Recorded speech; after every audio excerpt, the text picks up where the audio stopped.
Ayan, malambot na yung tikoy, oh. Kanina matigas. Yan.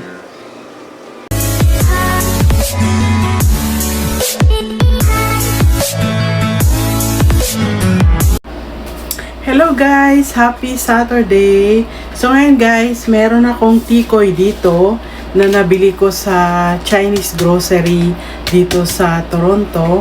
So ipapakita ko sa inyo guys yung way na natutunan ko, way ng pagluto ng mga Chinese kung paano iluto itong tikoy na to. So ang flavor nito is brown sugar at nabili ko siya sa may TNT Bakery sa Chinese grocery dito sa Toronto or Asian store, ganon. Chinese grocery kasi ang madalas na sinasabi namin. Pero ngayon dahil marami na silang mga tinda ng mga halo-halo na mga Asian, so pwede na nating tawaging Asian grocery. So ayan, ito yung tikoy na brown sugar flavor. So ipakita ko sa inyo guys yung pagluto, way na natutunan ko sa mga Chinese kung paano sila magluto ng tikoy. Wait lang guys. So ito na yung tikoy guys, tinanggal ko na yung karton, ganyan siya kalaki. Ang gagawin ko, before ako maghiwa niyan, magbabati muna ako ng isang itlog. Isang itlog lang muna dahil konting-konti lang naman ang gagamitin sa pagluto nito. Mamaya kapag kulang, then magbabati na lang ako uli ng isa pang itlog.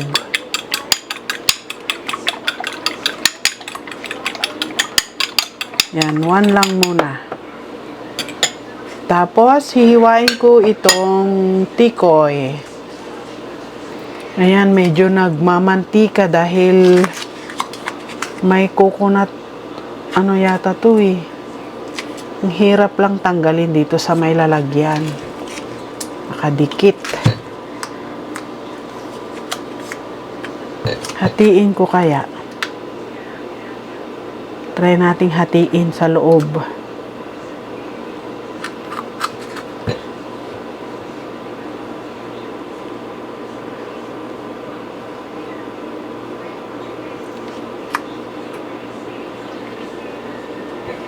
Yan.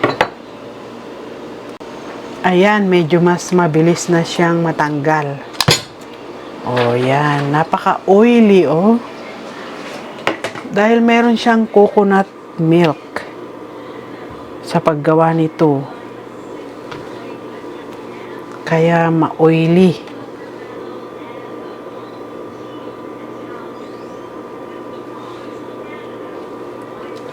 Yan, hiwain ko siya ng parang bite. Hindi naman bite size. Basta lang yung maliliit. Sarap na, tinikman ko. Ganyan lang.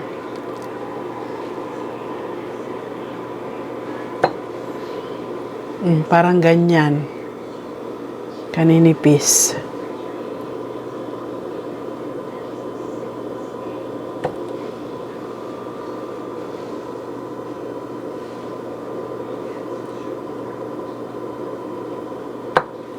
Dali naman siyang mahiwa.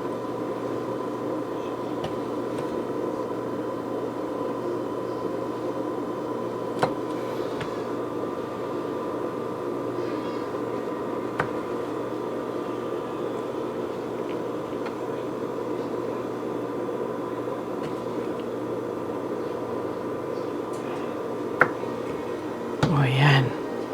Wait lang at ilalagay ko siya sa plate para madaling magluto mamaya.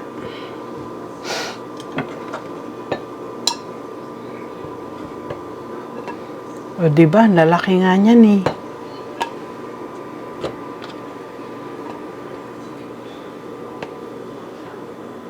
Dapat ginawa kong dinivide ko ng 3.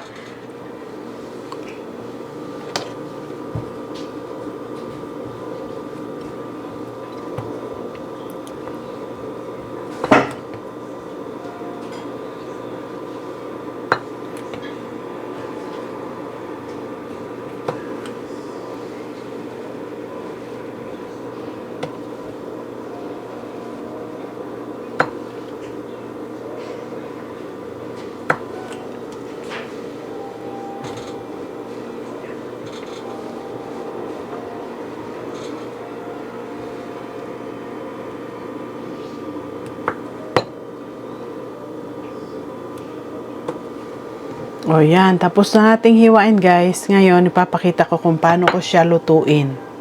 So ito yung gagamitin ko guys na kawali sa pagluto ko ng aking tikoy. At saka dapat yung kanyang heat ay medium lang. Tapos ayan na yung itlog at saka tikoy. Ayan. Wait lang at ipapakita ko ang aking pagluto. At ayan guys, pinapainit ko na itong non-stick pan na gagamitin ko. Tapos habang pinapainit ko, maglalagay ako ng konting-konting mantika.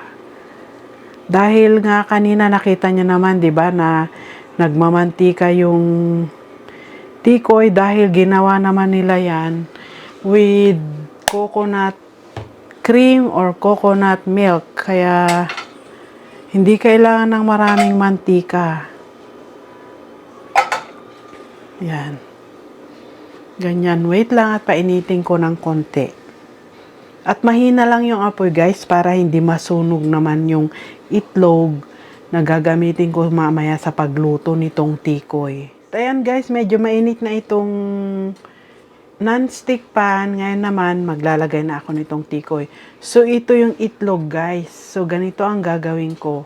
Ilulubog ko siya dito sa may itlog. Ginamit ko na yung kamay ko guys. Naghugas naman ako ng kamay. Ayan, ganyan lang. Ilulubog ko siyang ganyan. And then, ilalagay sa pan. Ganyan. Napakasimple, di ba? Yung itlog, walang asin guys. Basta itlog lang siya. Ayan, ilulubog ko yung tikoy. Tapos ilalagay sa pan. Ganyan. Dahan-dahan siyang maluluto. Meron pang space, lalagyan ko pa. Kaya isa lang yung binati ko kanina. I think kasyang-kasya na yun. Ayan lang, mas maninipis sana itong tikoy na hiniwa ko. Para mas mabilis iluto. Ganyan. Ganyan, 4 lang. Dahan-dahan ko siyang iluluto guys. Dasan ko lang yung kamay ko. Dahil may itlog. And then, babantayan ko yan. Dahan-dahan na pagluto ng tikoy. Ngayon naman, itatry ko siyang i-flip para dahan-dahan na magkabilaan na maluto. Hinaan ko na naman yung apoy. Dahil parang yan, ganyan. O, diba?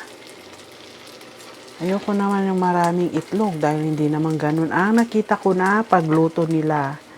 Ganyan lang. Diba? Sarap ng tignan. O yan, dahan-dahan.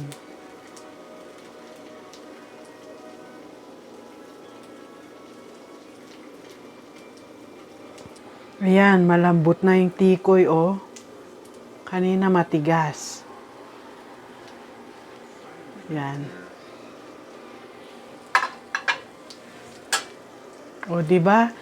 Kagaya ng sinabi ko, konti lang yung mantika dahil hindi naman yan kailangan ng deep fried. Yung parang nire-reheat mo lang naman siya sa pan. Kaya ganyan karami ng mantika ay mas maganda sa pagluto ng tikoy. At saka wag din masyadong maraming itlog.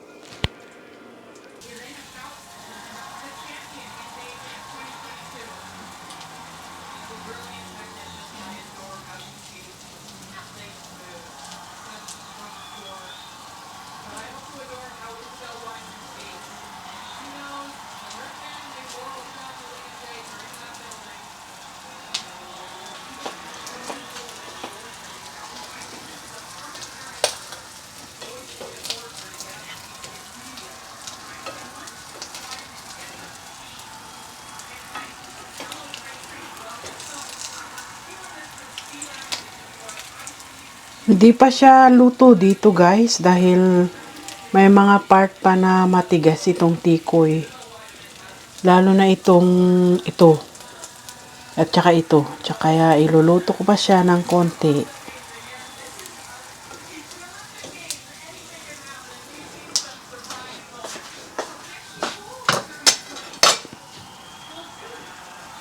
At ayan guys, ngayon pwede ko na itong hanguin yung iba. Okay na, yan, nag-brown na siya.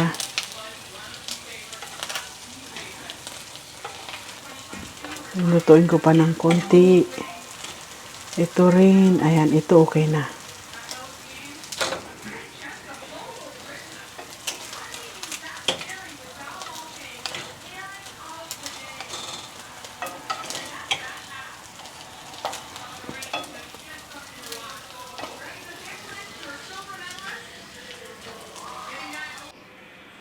Ito na guys, yung tikoy na linuto ko.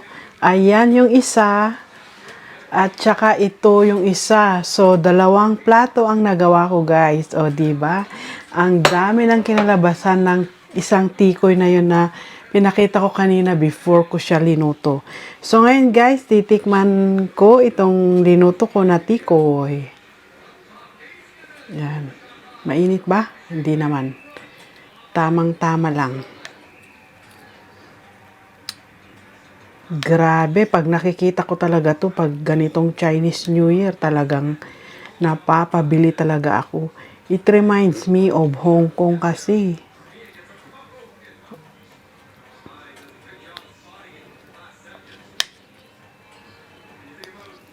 Yan.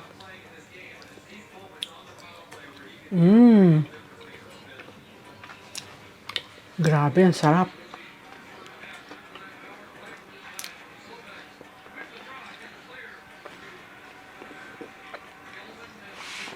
Kain tayo guys. Ang sarap. Iba rin talaga ang sarap nito.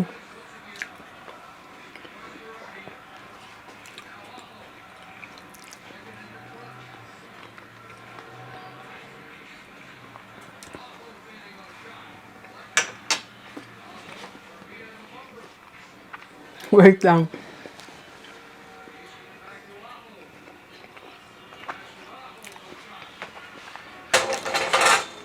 Kailangan ko ng tubig.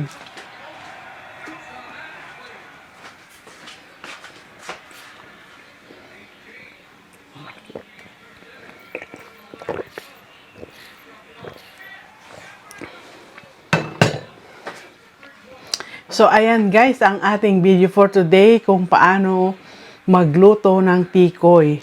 So, ganun talaga ang way ng pagluto ng tikoy guys. Hindi mamantika, hindi masyadong maraming itlog. Yung tamang-tama lang yung pagluto, mahinang apoy. Yun, ganun guys. Yun ay natutunan ko sa mga Chinese kung paano sila magluto ng tikoy. So, ayan lang for today's video guys. Thank you so much for watching. And I will see you again on my next one. Thank you so much. Bye!